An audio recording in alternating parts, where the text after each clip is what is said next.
En la antigua Mesopotamia, región situada en Oriente Medio, entre los márgenes de los ríos Tigris y Éufrates, que corresponden en su mayoría al actual Irak, surgió la civilización sumeria, la civilización más antigua que se conoce en el mundo.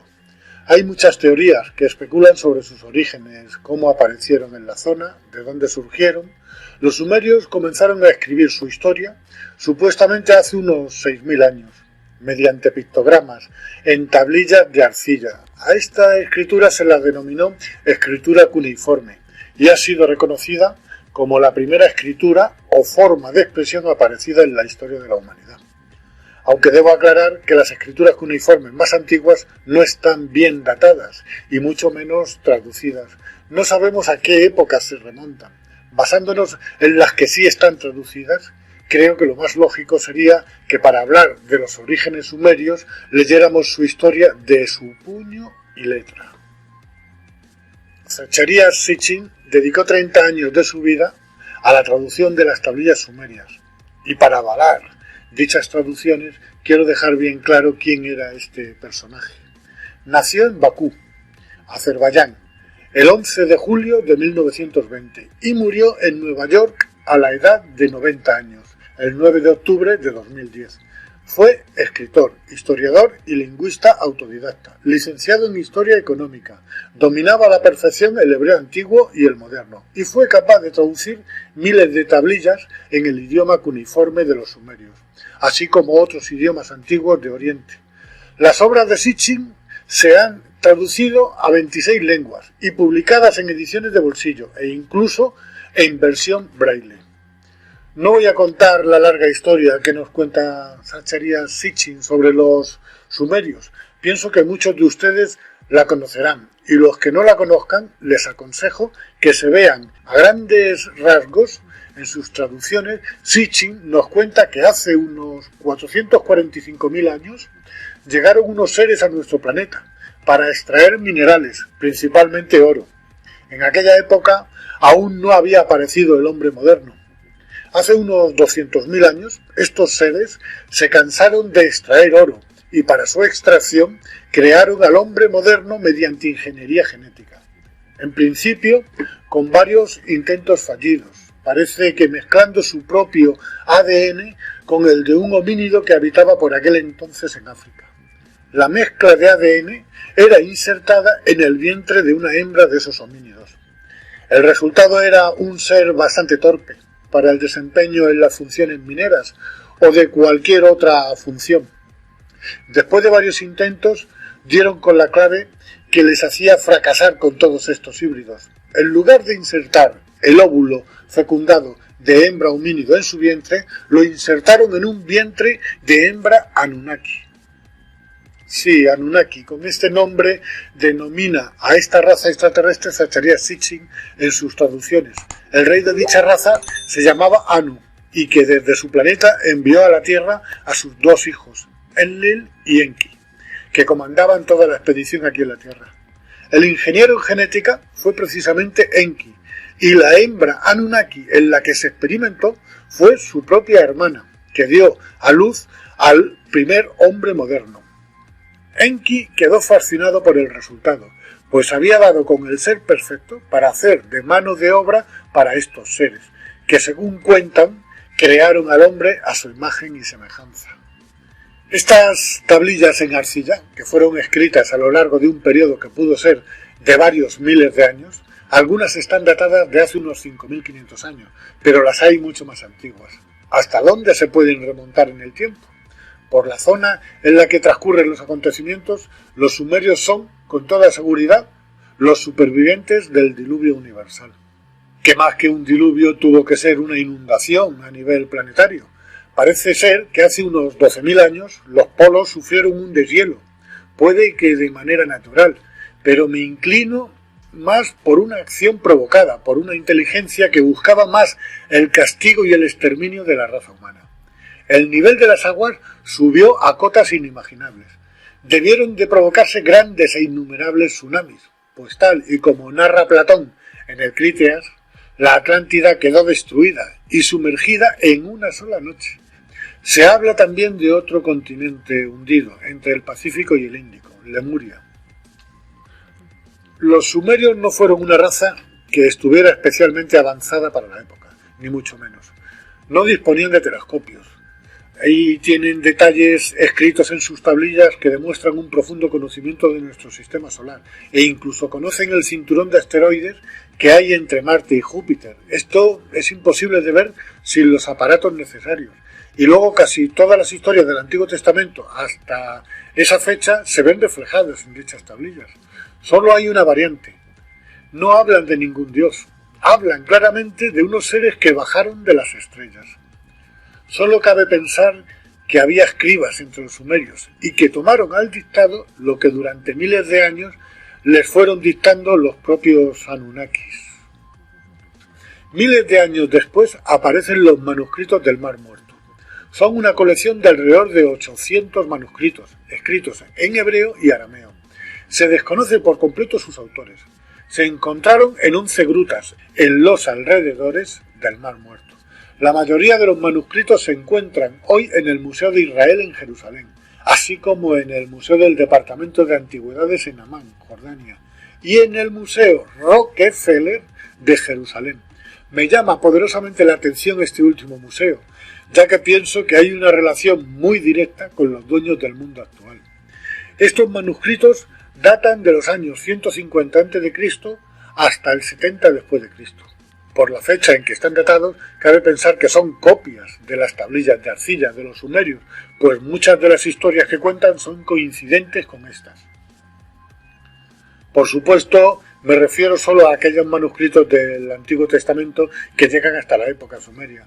Dichos manuscritos están considerados como copias, no hay originales. Quiero poner un dato en conocimiento de todos, en lo que se refiere a los manuscritos del Mar Muerto. No tenemos ningún texto con puño y letra de su autor original, y lo que sí tenemos son miles de copias antiguas. Alguien tuvo que traducir hace miles de años las tablillas sumerias al hebreo antiguo. De ahí la aparición de los manuscritos del Mar Muerto. Tuvo que ser un sumerio. Si no fuera así, hoy por hoy, creo que solo existirían poco más que los escritos del Nuevo Testamento, que son poco fiables, ya que en ellos existen más de 35.000 diferencias y contradicciones. En el Museo Nacional de Irak, en Bagdad, estaban expuestas las tablillas de arcilla, y digo que estaban porque con la invasión de Irak por parte de una coalición de países encabezada por los Estados Unidos, entre el 20 de marzo y el 1 de mayo de 2003, exactamente el 10 de abril de 2003, cuando entraron las fuerzas militares estadounidenses en Bagdad, actuaron como verdaderos saqueadores, entrando y destruyendo todo en el Museo Nacional de Irak. Los casi 200.000 objetos del museo, la mayor colección de antigüedades de Sumeria, Babilonia y Asiria en el mundo, fueron destruidas. Urnas antiquísimas despedazadas, miles de tablillas de arcilla cuneiformes de más de 5.000 años de antigüedad, robadas y destruidas. Muchas de ellas estaban por descifrar. Mientras tanto, otra facción del ejército estadounidense protegía celosamente las instalaciones de gas y petróleo de Kirkuk, donde se halla casi un tercio del petróleo iraquí. Es curioso, parece que entraron con dos fines: borrar la historia del verdadero origen del hombre y robar las reservas de gas y petróleo. ¿Dónde quedó el supuesto motivo de la guerra? ¿Dónde estaban las armas de destrucción masivas? Puedo entender que por codicia, por avaricia, fueran a por las reservas de gas y petróleo. Pero, ¿qué se esconde tras la destrucción de las tablillas de arcilla? ¿Será porque en ellas no hay un Dios omnipotente como creador del hombre y del universo, sino una raza extraterrestre que con ingeniería genética dio con la fórmula del hombre moderno, saltándose lo que hubiese costado millones de años de evolución? De conocerse esta historia, podrían haber caído las religiones judeocristianas, que tanto tienen en común, y con ellas la institución más grande que existe, la Iglesia Católica. Teniendo en cuenta que en su mayoría la élite financiera son de origen judío, no es muy difícil de imaginar que los dueños del mundo pudieron dar consignas de cómo actuar en la entrada de Bagdad, para que se pudiera salvar un secreto que lleva escondido miles de años, y así impedir que cayera el Vaticano, y todo lo que esto supone. no quedaría ni un ladrillo de iglesias y catedrales de las religiones monoteístas.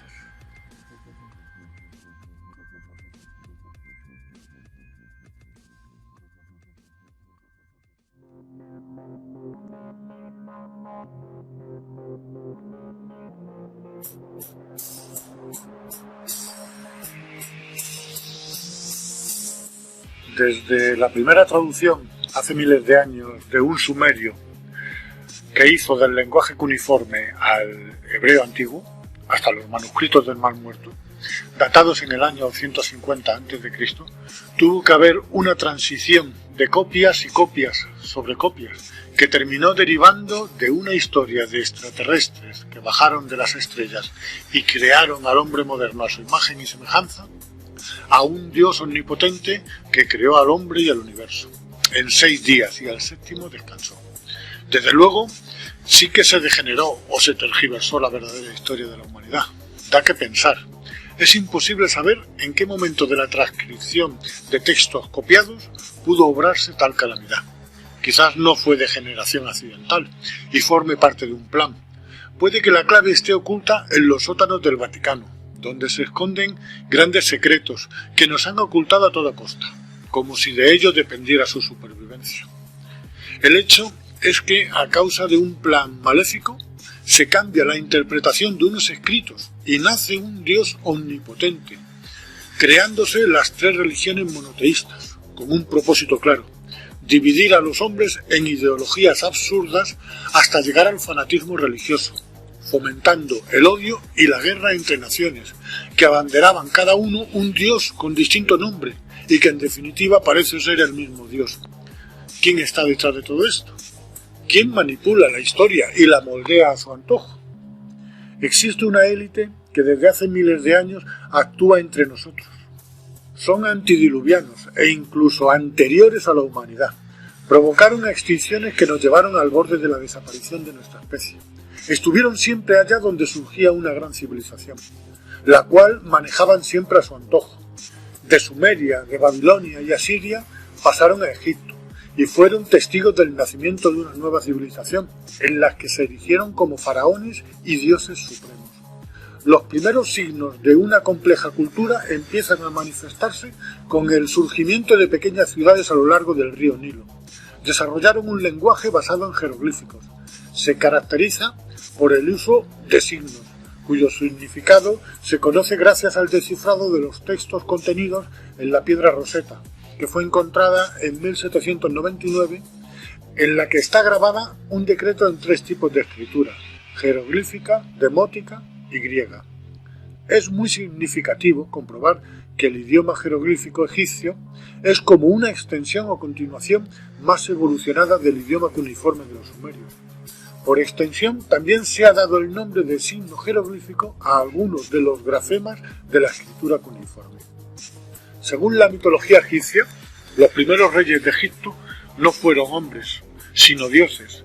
Al principio de los tiempos, el principal de los dioses, al que los egipcios denominaron Dios del cielo y de la tierra, fue Ta. El dios Ta cedió el gobierno de Egipto a su hijo Ra, que al igual que su padre llegó a la tierra en una barca celestial. El reinado de Ra duró 1000 años y le continuaron en el trono 5 dioses más: Su, Geb o Geb, Osiris, Set y Horus. Todos estos dioses tienen su equivalente en la mitología griega. Horus en la mitología griega era el dios Apolo. Siguiendo con la mitología egipcia, posteriormente el poder fue cedido a gobernantes semidivinos, mitad hombres, mitad dioses. Entre el año 3000 y el 2700 a.C. es cuando aparece la primera dinastía de gobernantes humanos, con los primeros asentamientos y núcleos urbanos en los márgenes del río Nilo, como ya mencioné anteriormente, en la figura del faraón Narmer, primer gobernante reconocido oficialmente por la egiptología, pues el resto de los anteriormente expuestos pertenece al mundo de la mitología. Pienso que lo que ellos consideraban dioses eran extraterrestres, los mismos que actuaron en la zona de Mesopotamia, con los sumerios, y que de mitología no tiene nada, sino que es parte de la historia y del dominio que ejercieron sobre la humanidad. Si pasamos de estas primeras dinastías y damos un salto en el tiempo hasta Akenatón, que fue el 10º faraón de la dinastía 18 de Egipto, su reinado está datado en torno al 1353-1336 a.C.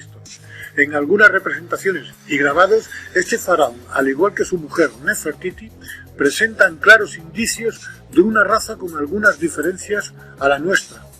No sé si se les puede considerar dioses o semidioses, quiero decir extraterrestres o híbridos, aunque eran reacios a mezclarse con la plebe.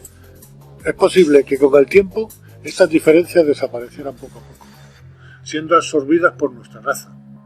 Por supuesto, me refiero a los híbridos, que actualmente están entre nosotros y no podemos diferenciarlos. Casi con toda seguridad, su hijo fue Tutankamón, pues además sus restos presentaban las mismas diferencias que sus padres Akenatón y Nefertiti con respecto a nuestra raza. Vean el siguiente corto, que es parte del vídeo Otra raza humana existe, un extraterrestre auténtico. En él se muestra de manera fehaciente lo que expongo. Ahora empecemos con la descripción. Fijaros en sus cabezas. Sus cráneos son extremadamente grandes en comparación con los nuestros. Sus caras son alargadas. Poseen ojos grandes y rasgados y tienen una prominente barbilla. Sus cuellos son delgados al igual que el resto de sus extremidades. Sus hombros son estrechos. Sus manos son minúsculas, con finos y alargados dedos. Sus estómagos parecen flácidos, como si no los ejercitasen. Poseen amplias caderas y sus piernas se van volviendo cada vez más estrechas a medida que van descendiendo, hasta que acaban en unos pies más o menos normales. En resumen, todos sus rasgos son alargados y extremadamente finos, a excepción de sus caderas y de sus cabezas, que parecen contener un cerebro con un potencial superior al nuestro. Otra cosa primordial que dice mucho de estos seres es que estos poseen ombligos y mamas, por lo que podemos afirmar con claridad que son mamíferos, al igual que nosotros. Estos seres se autodenominaban dioses y siempre han estado en lo más alto de la escala social. Algunos de ellos fueron faraones. Un caso muy claro fue el del faraón Akenatón y su esposa, la reina Nefertiti, que son los que os he mostrado antes. También está el caso de Tutankamón, que pudo ser hijo o descendiente directo de los dos anteriormente nombrados. Pero estos seres no solo han estado presentes en la era egipcia, con toda seguridad tuvieron su origen mucho más atrás en el tiempo, en otra zona. Estos mismos seres fueron descritos por los sumerios en la antigua Mesopotamia. Como muchos ya sabréis, ellos mencionaban a los ya conocidos Anunnakis, que poseían las mismas similitudes físicas que las de la raza de Ata. Aunque deben de saber ustedes que según las traducciones de las tablillas de Sumeria, a los ciudadanos de entonces no se les permitía representar el aspecto real de los dioses Anunnaki. Aún así podemos ver cómo en ambas representaciones las similitudes físicas se asemejan demasiado, como por ejemplo en el tamaño de las cabezas, en la altura. Incluso podemos ver a algunos de estos seres en ambas culturas representados con cabezas de águila y con alas. El simbolismo es el mismo. Ahora fijaros en el simbolismo que nos muestra tan abiertamente la Iglesia Católica. Para empezar, tienen un obelisco en medio del Vaticano. Pero hay algo que me llama más la atención. Ojo al sombrero del pontífice. La forma de este hace referencia a la forma de la cabeza de estos seres. La Iglesia utiliza los mismos sombreros que lucían estas criaturas en el antiguo Egipto. Creo que ya sabemos todos a quién adora la Iglesia, pues estos seres parecen ser los extraterrestres que bajaron de las estrellas y que nos crearon a su imagen y semejanza.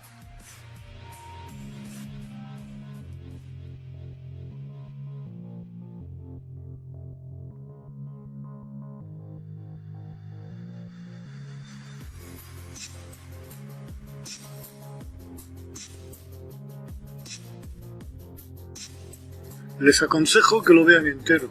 Lo encontrarán en nuestro canal de YouTube, La extinción que viene. Les recuerdo el título. Otra raza humana existe, un extraterrestre auténtico. Según fue perdiendo fuerza el imperio egipcio, hasta su desaparición como potencia, empezó a emerger otro gran imperio, Roma, y hasta él se desplazaron estos seres para continuar con su manipulación.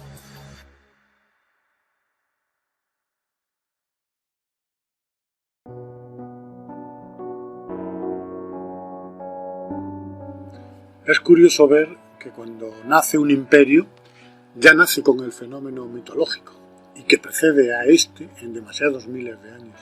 Se crea el mito y la leyenda de historias contadas directamente de personas, que a su vez las escucharon de padres o abuelos, provenientes de otras tierras, tales como Mesopotamia o Egipto, y que participaron en la expansión del mundo antiguo, llegando a formarse los primeros núcleos que posteriormente se convertirían en naciones, como la antigua Grecia o el Imperio Romano. En cuanto a la referencia de dioses o extraterrestres que pudieran haber influido en los primeros siglos de esta cultura, tanto dioses griegos como romanos tienen un origen y pertenecen a una estirpe que se remonta a 445.000 años atrás en el tiempo, con una expedición extraterrestre que llegó a la Tierra, los Anunnakis, y que estuvieron presentes en el comienzo de todas las culturas humanas, allá donde brotaban. En el caso de Grecia y Roma, sentaron las bases de un sistema y fueron la cuna de la actual civilización occidental. Lo que estos seres significaron en la antigua Sumeria, bajo el concepto de extraterrestres o viajeros que bajaron de las estrellas, pasaron a ser dioses en Egipto. Y esta condición les gustó más que la de extraterrestres, porque siguieron siendo dioses en las culturas griega y romana, construyéndose templos, verdaderas obras de ingeniería en su nombre, tales como el templo de Atenea o el Partenón en Atenas. En ambas culturas estos dioses adoptaban distintos nombres. Zeus para los griegos y Júpiter para los romanos, era el dios supremo. Poseidón para los griegos y Neptuno para los romanos, era el dios del mar y de las aguas. Hades para unos y Plutón para otros, era el dios del mundo subterráneo o de los muertos. Apolo, con el mismo nombre para las dos culturas, era dios de las artes, la adivinación, la medicina, la luz y el sol. Este se ve que era más completito. Hefesto para unos y Vulcano para otros, fue el dios del fuego. Ares para los griegos y Marte para los romanos, fue el dios de la guerra. Dioniso para unos y Baco para otros, fue el dios del vino. Atenea o Minerva, diosa de la sabiduría. Afrodita o Venus, diosa del amor y la belleza femenina. Artemis o Diana, diosa de la naturaleza y los animales salvajes. Roma se convirtió en un imperio muy poderoso y agresivo, invadiendo todos los países a los que llegaban sus ejércitos. Llegó a abarcar desde Britania, hoy Inglaterra, hasta el Tigris y el Éufrates, abarcando casi toda Europa, el norte de África y parte de Asia, hasta el Medio Oriente. Entre sus conquistas se encontraba Siria, que en el año 63 a.C. pasó a ser provincia de Roma, y de ahí las tropas romanas se dirigieron a la región de Judea, imponiendo su autoridad en dicha región.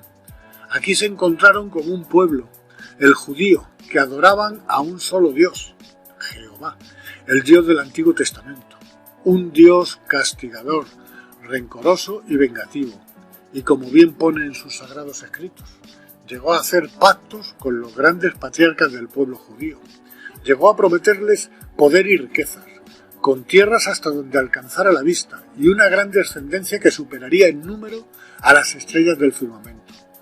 Todo a cambio de sumisión y veneración. Realmente con este pacto vendieron su alma a cambio de poder y riquezas. Todavía rige este pacto, porque hoy en día son los dueños del mundo. La élite financiera que nos domina son de origen judío. Es el mismo pacto que se le ofrece a Jesús en el desierto, a cambio de sumisión total. Y Jesús rechaza el ofrecimiento, pero Jesús no le llama Padre. Todos sabemos que le dice: apártate de mí, Satanás. Jesús le dijo a los judíos: sois de vuestro padre el diablo, y queréis hacer los deseos de vuestro padre.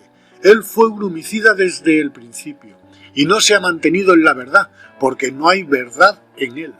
Cuando habla mentira, habla de su propia naturaleza, porque es mentiroso y el padre de la mentira. Quien quiera comprobar estas palabras, que busque en el Evangelio de Juan 8:44. ¿Quién fue Jesús? ¿Fue un enviado o un adelantado a su época?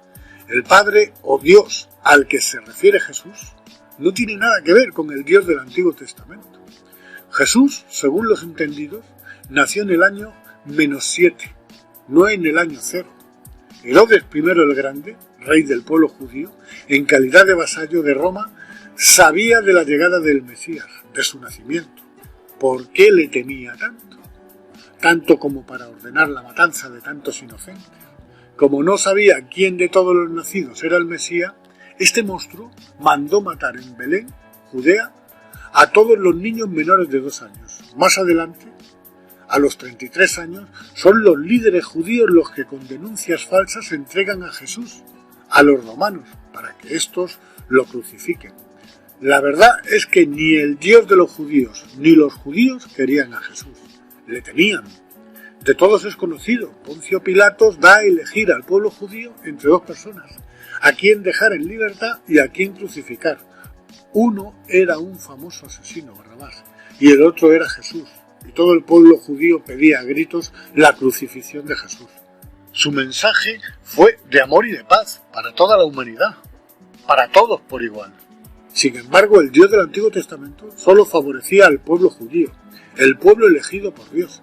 Según consta en el Antiguo Testamento, destruyó pueblos enteros para que se fueran asentando familias y clanes judías, y a su vez dejar libre el paso de estos hacia la tierra prometida, donde hoy en día son nación, bajo el nombre de Israel, y siguen con el ejemplo de su Dios, pues siguen masacrando al pueblo palestino. Jesús intentó que su mensaje llegara a todo el mundo.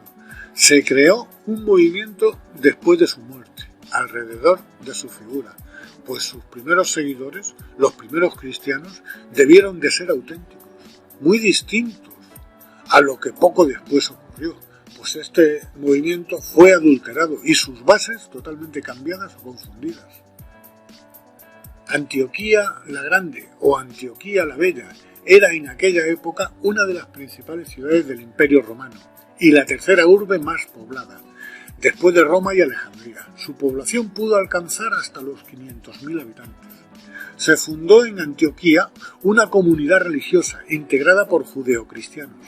Antioquía fue el primer lugar donde los discípulos fueron llamados cristianos, pues anteriormente eran considerados como una secta del judaísmo. En aquella época, es decir, principios del siglo II, el obispo Ignacio de Antioquía fue autor de 7 cartas que redactó en el transcurso de unas pocas semanas, donde parece ser que incluyó a los 4 evangelistas, Juan, Lucas, Mateo y Marcos, como los 4 evangelios auténticos, pasando a ser apócrifos el resto de evangelios. Muchos evangelios, entre los que se encontraban el de Judas, María Magdalena, Tomás o Felipe, escritos más fiables y contemporáneos de la época de Jesús, ya que los de Juan, Lucas, Mateo y Marcos son muy posteriores a la muerte de Jesús y tomados al dictado por estos, y en los que hay muchas contradicciones. El obispo Ignacio de Antioquía fue condenado a muerte en tiempos del emperador romano Trajano, acusado de profesar el cristianismo. Las leyes romanas perseguían y condenaban a muerte a los cristianos. A principios del siglo IV de nuestra era, cuando la población cristiana creció hasta ser el 50% de la población total, el emperador Constantino I el Grande, para evitar más enfrentamientos entre la población, convocó el primer concilio de Nicea en el año 325, que otorgó legitimidad legal al cristianismo en el Imperio Romano por primera vez, y parece que fundió las creencias de una parte politeísta con otra parte monoteísta. De esta fusión religiosa salió una sola religión monoteísta, y la mayor chapuza que uno se pueda imaginar, y que todavía sigue en vigor y de la que se dice que tiene en la actualidad 1.000 millones de seguidores. Yo me pregunto, ¿me estarán contando a mí entre sus seguidores? Porque resulta que si el dato viene de todos los bautizados, yo estoy bautizado, y como yo, muchísima gente a la que no se les preguntó si querían ser cristianos. Si a 1.000 millones le restamos los que no nos sentimos cristianos, ni tampoco somos practicantes, seguro que esta cifra bajaría muchísimo, a saber hasta qué cotas. Si Jesús levantara la cabeza, no se sentiría representado por esta iglesia, que lo único que hace es recaudar e invertir en bolsa y en oscuros negocios, en todas las industrias, para seguir creciendo como la mayor de todas las multinacionales, mientras que miles de niños mueren de hambre en el mundo. Su fuerza e influencia sobre los poderes políticos se ven reflejados en las subvenciones que reciben de casi todos los gobiernos y están libres de impuestos. Su conexión con la élite y el nuevo orden mundial es muy evidente. Hacia finales del siglo IV comenzó la decadencia del Imperio Romano y a finales del siglo V fue su caída. Viene la época de la Alta Edad Media o de la Edad Oscura, que abarca el periodo comprendido desde la caída del Imperio Romano hasta el feudalismo. Europa occidental emerge como una nueva civilización. El feudalismo reemplazó al Imperio Romano en Europa y empezaron a surgir los primeros reinos europeos.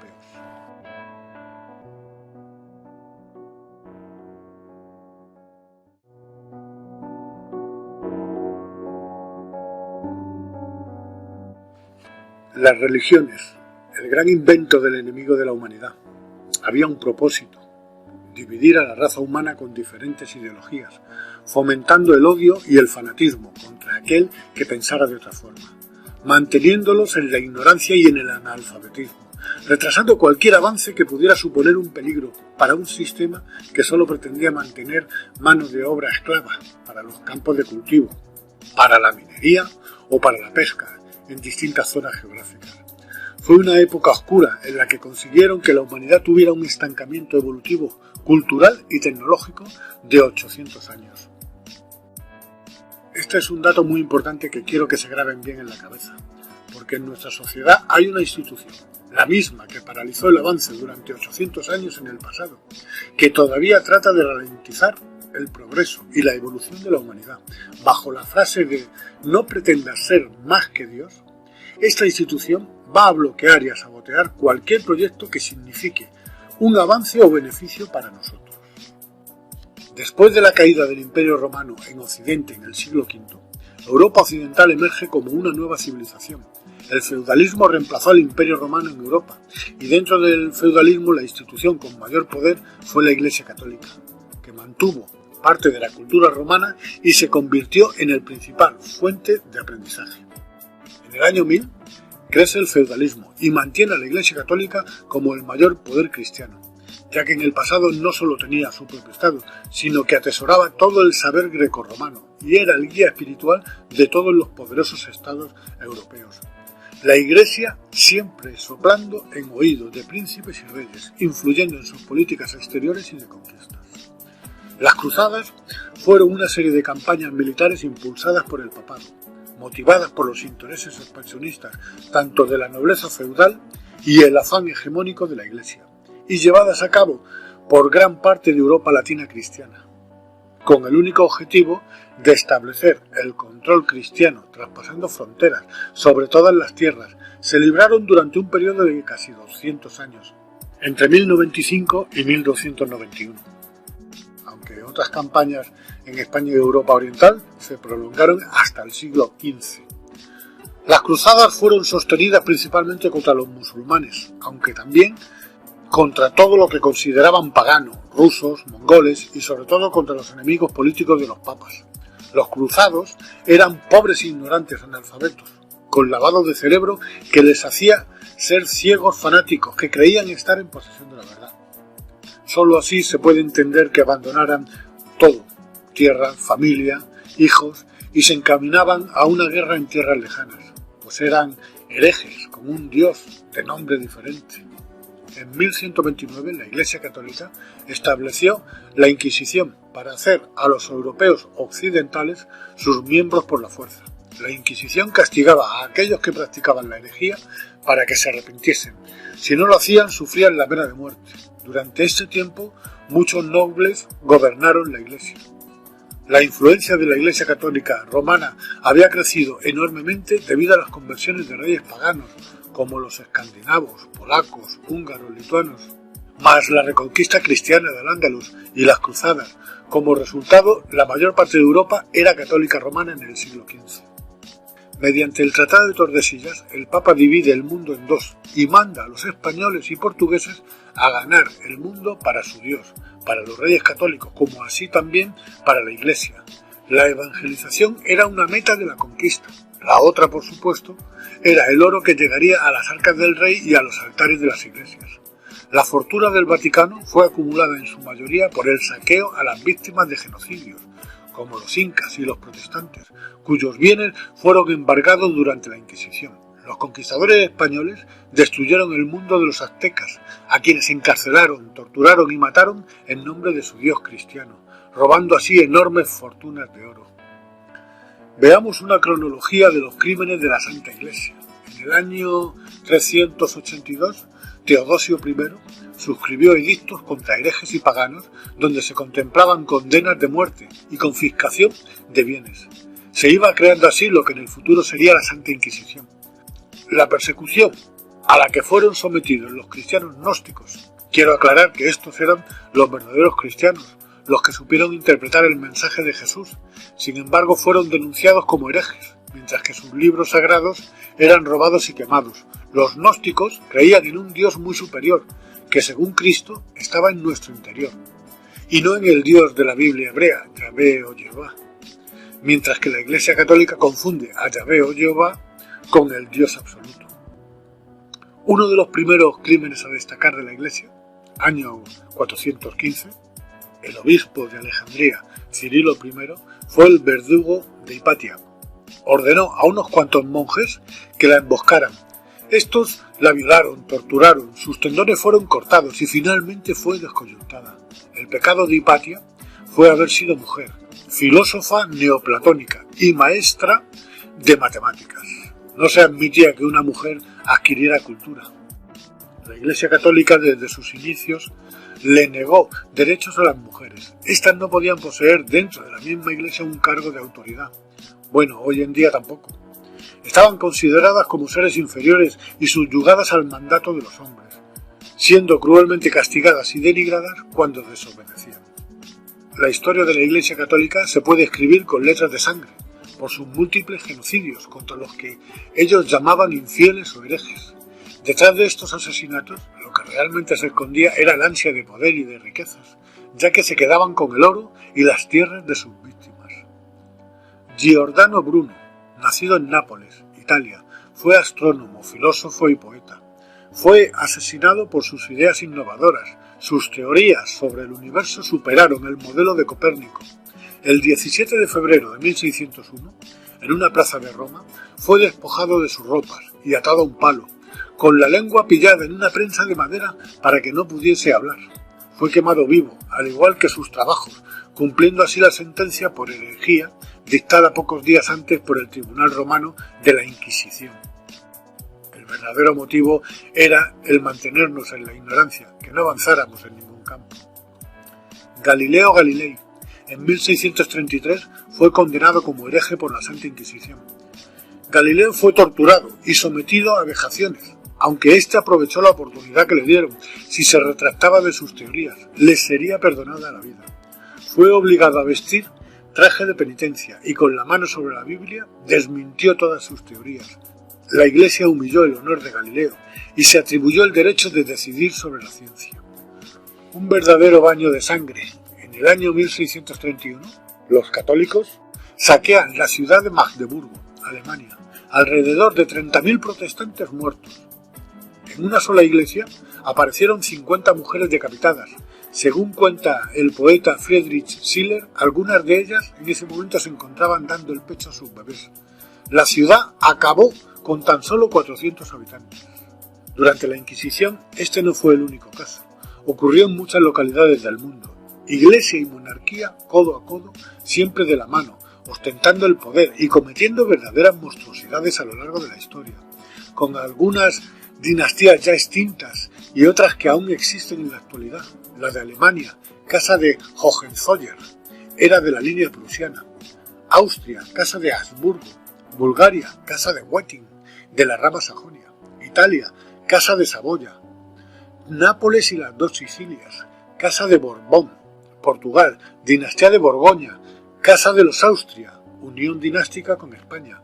Francia, con la dinastía merovingia, dinastía carolingia, casa de Valois, extinta en 1589. Y otra vez la casa de Borbón. Esta nos suena, pues empezaron a reinar en España después de la abdicación del último rey de los Austrias. El motivo de dicha abdicación fue que no quedaba ningún Austria. como heredero al trono, y esto ocurrió porque solo se emparentaban entre ellos, no se cruzaban con la plebe, y esto provocó el empobrecimiento genético. Era costumbre muy común entre la realeza no mezclarse con los que ellos llamaban plebe o vasallos, y a punto estuvo de ocurrirles a los Borbón más tarde. Otras dinastías aquí mencionadas se extinguieron, y también a muchas otras dinastías del mundo.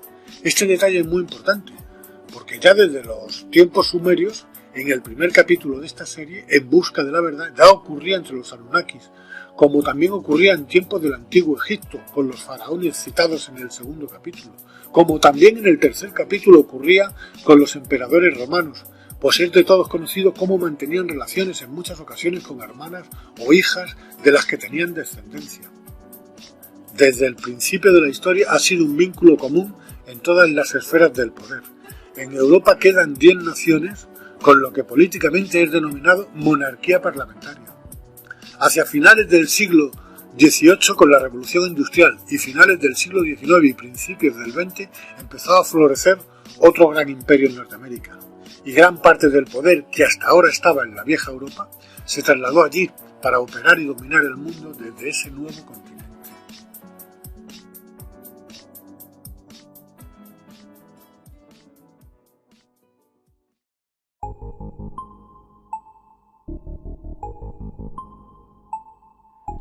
A finales del siglo XVIII, con la Revolución Industrial, damos fin al mayor estancamiento evolutivo provocado por la Iglesia en la Edad Oscura del feudalismo medieval. Comienza la Edad Moderna, con un conjunto de transformaciones socioeconómicas, tecnológicas y culturales. Durante la Edad Moderna se van gestando lentamente, junto con la Iglesia, el capitalismo y las entidades políticas, que parecen estar perfectamente coordinados para controlar en su beneficio a la gran masa. Siguiendo una línea desde el principio de los tiempos, veremos que nunca hemos estado solos. Es como si hubiéramos sido dirigidos dentro de un sistema en el que solo podríamos llegar a un punto, y ese punto es en el que nos encontramos ahora. Hay gente entre nosotros que en aquel tiempo pasaron por dioses, que parecen ser eternos y que guardan este secreto. Nos hacen creer que aquellos que pasaron por antiguos dioses solo eran mitos o leyendas, o sencillamente que se fueron hace miles de años, y que a consecuencia de esto el hombre hereda la tierra. Pero no es así. Están entre nosotros. Son una línea híbrida que se remonta a un pasado antediluviano. Estas líneas híbridas se convirtieron en los gobernantes políticos y económicos, y seguimos siendo tan esclavos como en el pasado. Hay muchas evidencias, su simbología nos la plantan en la cara continuamente, a través de anuncios, logos, cadenas de televisión y en el propio papel moneda.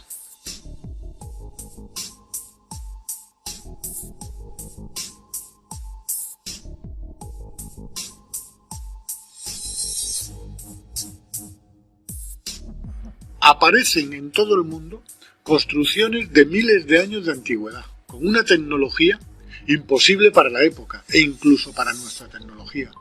Son millones los avistamientos de extrañas naves con maniobras de vuelo imposibles. Se ha escrito mucho sobre ellas. Hay textos bíblicos que las describen. La referencia a ovnis en los tiempos bíblicos es constante. Son representadas en antiguas pinturas de los 5 continentes. Se llevan paseando por nuestro mundo desde la aparición del hombre moderno. Hoy en día son muchos los testigos que las han observado, atónitos, y que al contarlo se les toma por locos. Desde la Segunda Guerra Mundial hasta la actualidad ha habido un verdadero aluvión de avistamientos en todo el mundo. Desde el famoso caso Roswell se crearon muchas organizaciones gubernamentales. Algunas se daban a conocer, como el Proyecto Libro Azul, que fue una serie de estudios sobre ovnis por parte de la Fuerza Aérea de los Estados Unidos. Estuvo operativa desde 1952 hasta 1969. Se recogieron, analizaron y archivaron miles de informes ovni. En realidad, estos estaban más preocupados de poner en ridículo el tema ovni que de descubrir cualquier evidencia alien. Hubo otras organizaciones paralelas tan secretas que el propio gobierno negaba su existencia. Los famosos hombres de negro, presuntos agentes secretos gubernamentales o extragubernamentales, encargados de ocultar cualquier evidencia extraterrestre en la Tierra. Se empezó a hablar de ellos después del caso Roswell. Algunos testigos de este incidente denunciaron amenazas muy fuertes por parte de oficiales del ejército, incluso amenazas de muerte del testigo y de su entorno familiar. A partir de estas denuncias empezaron a aparecer los hombres de negro, que eran descritos como hombres de gran corpulencia e inexpresivos, con enormes gafas de sol negras, vestían con trajes de negro.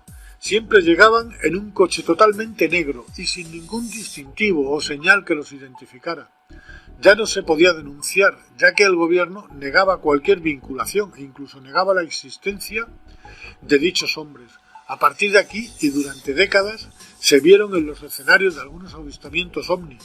Según contaban los propios testigos de dichos avistamientos, declaraban haber sido amenazados si contaban lo que habían visto. Se llegó a sugerir que estos hombres eran alienígenas. En la famosa serie norteamericana de los años 90, Expediente X, serie que tocaba estos temas con bastante rigor, ya que siempre basaban sus argumentos en casos reales con teorías sobre conspiración.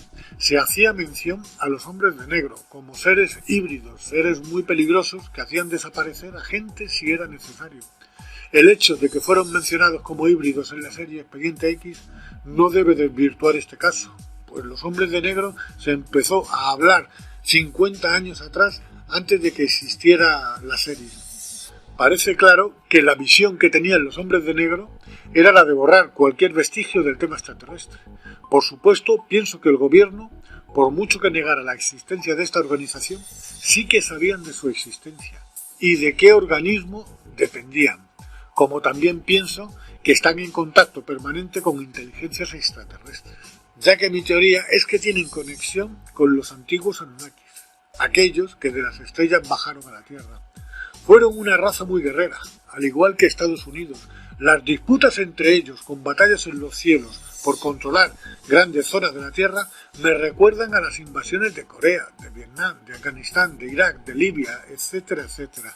Y se cuentan tanto en las tablillas sumerias como en los escritos del Antiguo Testamento, como en el Majábharata de la India. Fueron faraones en Egipto, y de ahí pasaron a ser emperadores de la antigua Roma, para continuar siendo reyes en Europa, desde la época feudal. Dos casos que se han hecho muy famosos de estas batallas en los cielos en esta época fueron en Nuremberg, Alemania, con la salida del sol el 14 de abril de 1561. Fue vista por miles de personas una verdadera batalla en el cielo, y que 5 años más tarde, en 1566, otra batalla muy similar se produjo sobre los cielos de Basilea, en Suiza. Ambos acontecimientos fueron explicados por la Iglesia como señales divinas. En este aspecto de ocultar lo evidente, parece que la Iglesia cumplía la misión que hoy en día hace el gobierno estadounidense, al igual que otros muchos gobiernos, y es la de ocultar cualquier vestigio extraterrestre. Si antes nos decían que era el Espíritu Santo, ahora nos dicen que es el planeta Venus, y se quedan tan anchos. De estas monarquías de la vieja Europa, siguiendo una línea consanguínea, parece que han seguido como presidentes de los países más poderosos del mundo. Estados Unidos ha estado siendo gobernada desde sus inicios hasta la actualidad por descendientes de monarquías europeas. Barack Obama, por su rama materna, es primo en 10º grado del expresidente de Estados Unidos George W. Bush. Obama también está emparentado como primo en 8º grado con el ex vicepresidente Dick Cheney. Dentro de su linaje aparecen como familiares en distintos grados los nombres de expresidentes como Gerald Ford, Lyndon Johnson, Harry Truman y el ex primer ministro de Inglaterra Winston Churchill. Parece que los presidentes de Estados Unidos están emparentados. Los 44 que se han convertido en presidentes de los Estados Unidos están todos emparentados. 33 de ellos se remontan a Carlomagno, uno de los monarcas más famosos. Fue rey de los francos, actual Francia, y de los lombardos, desde el año 768 hasta su muerte en el año 814. Conquistó Italia y fue coronado Imperator Augustus por el Papa León III, el 25 de diciembre del año 800 hasta el año 814 en Roma. Este es un detalle importante de conexión emperador y monarca al mismo tiempo. Otros reyes famosos con parentesco con los actuales presidentes fueron Juan Sin Tierra, reinó sobre Inglaterra desde el año 1199 hasta su muerte en 1216. sucedió en el trono a su hermano mayor, el rey Ricardo Corazón de León.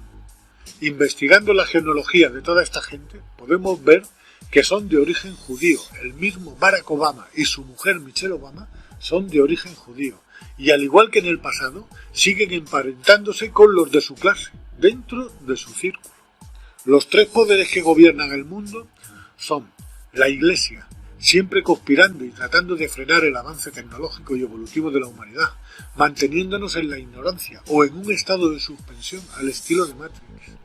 Después está el poder político, que ha creado unas leyes que son los cimientos del sistema que nos ahoga y nos hace esclavos. Y detrás de estos, ocupando lo más alto en la cúspide de la pirámide, un poder oculto, una sociedad secreta tan poderosa que hace temblar a los cargos políticos más poderosos del mundo. Forman una sociedad cerrada, con un poder increíble, tienen un arma invencible, manejan la economía mundial, controlan todas las industrias, son una élite financiera, propietarios de los mayores bancos del mundo. Y a través de estos controlan los bancos centrales del mundo, desde la Reserva Federal Americana y desde el Banco Central Europeo. Reginald McKenna fue banquero y político británico. En el año 1924 dijo: «Me temo que al hombre de la calle no le gustaría saber que los bancos pueden crear, y de hecho crean, dinero. El volumen del dinero en existencia varía solamente con la acción de los bancos, acumulando o reduciendo los préstamos. Los que controlan el crédito de una nación dirigen la política de su gobierno y tienen en sus manos el destino del pueblo. Emiten el dinero en la medida que les conviene y crean colapsos a nivel mundial cuando les viene en gana. Un ejemplo muy claro, y que está muy reciente, es la actual crisis y la llegada del nuevo orden mundial. Fíjense en el siguiente vídeo, las 3 etapas de la crisis. La crisis, una maniobra de los banqueros. Esta estafa, llamada crisis, se puede resumir en 3 etapas. La primera etapa: los bancos son autorizados por la Reserva Federal y el BCE a conceder todo tipo de créditos, sobre todo hipotecarios, con las mayores facilidades al cliente. Para ello, la Reserva Federal y el Banco Central Europeo emitirán todo el dinero que les soliciten los bancos para conceder dichos créditos. Después de unos cuantos años concediendo créditos a diestro y siniestro, apenas sin poner inconvenientes, viene la segunda etapa. La segunda etapa. A estas alturas el consumidor ya ha pagado una buena parte de la deuda y aquí se pone en marcha el parón. De golpe se corta el flujo de los créditos. Todos los bancos al unísono dejan de conceder créditos y todas las empresas constructoras con proyectos enteros terminados, así como urbanizaciones enteras por vender, cientos de miles de viviendas esperando un comprador. Comprador que no llega, pues no se conceden créditos. Todos estos pisos se los tuvieron que comer las constructoras y muchas de ellas no aguantaron el tirón y miles de empresas que vivían de ellas tampoco, viniéndose abajo y mandando al paro a millones de personas que tenían pendiente créditos hipotecarios que no iban a poder seguir pagando. Otras industrias como las del automóvil también corrieron la misma suerte. Y esto dio paso a la tercera etapa. Tercera etapa. Los bancos, ante el impago de los créditos, inician su elaborado plan de quedarse con todo. Los desahucios no se hicieron esperar, quedándose con las viviendas y dejando a sus propietarios en la calle y con la deuda que les faltaba por pagar. Quiero aclarar que un crédito es un dinero adelantado que va existiendo en la medida que el consumidor lo va pagando mes tras mes. Bajo este principio hay que entender que los bancos prestan un dinero que no existe. Luego se quedan con las casas de sus víctimas que sí existen y que estuvieron pagando mes tras mes con un dinero que sí existe. Y se quedan con una deuda real que no deja levantar cabeza a nadie. Esto no es la primera vez que ocurre, porque esto mismo ya lo hicieron en 1910 y en 1929 con el famoso crack del Octubre Negro. La gente, al igual que ahora, se tiraban por las ventanas. Esto es el comienzo de una nueva era. El nuevo orden mundial está llegando a todas partes. Se avecina de nuevo la Edad Oscura, donde unos pocos se erigen como los dioses del pasado, para mantenernos bajo su pie como esclavos. Los causantes son la élite, o mejor dicho, el cártel de banqueros que domina el mundo, me refiero a los Rothschild, J.P. Morgan, Rockefeller, Warburg, etc., etc. Son de origen judío, al igual que los presidentes estadounidenses. El pacto que sellaron los grandes patriarcas con Yahvé o Jehová sigue estando en vigor. Siguen siendo el pueblo elegido por el Dios del Antiguo Testamento. Se prevé un enfrentamiento en el que quieren solucionar el problema de la superpoblación. Y como si fuéramos ganado, pretenden sacrificarnos. Provocarán la Tercera Guerra Mundial. Todo nuestro mundo está a punto de venirse abajo. Depende del resultado de una próxima guerra en la que quieren reducirnos a menos de la mitad de la población mundial. Se ha activado una cuenta atrás. Nos estamos quedando sin tiempo para organizarnos, para poder hacer frente a este enemigo tan colosal, que ha sabido dividirnos y enfrentarnos a nosotros mismos. Nuestra supervivencia depende de la unión. Que se pongan de nuestro lado los ejércitos y fuerzas del orden de todo el mundo, porque si siguen del lado del enemigo capitalista, pereceremos.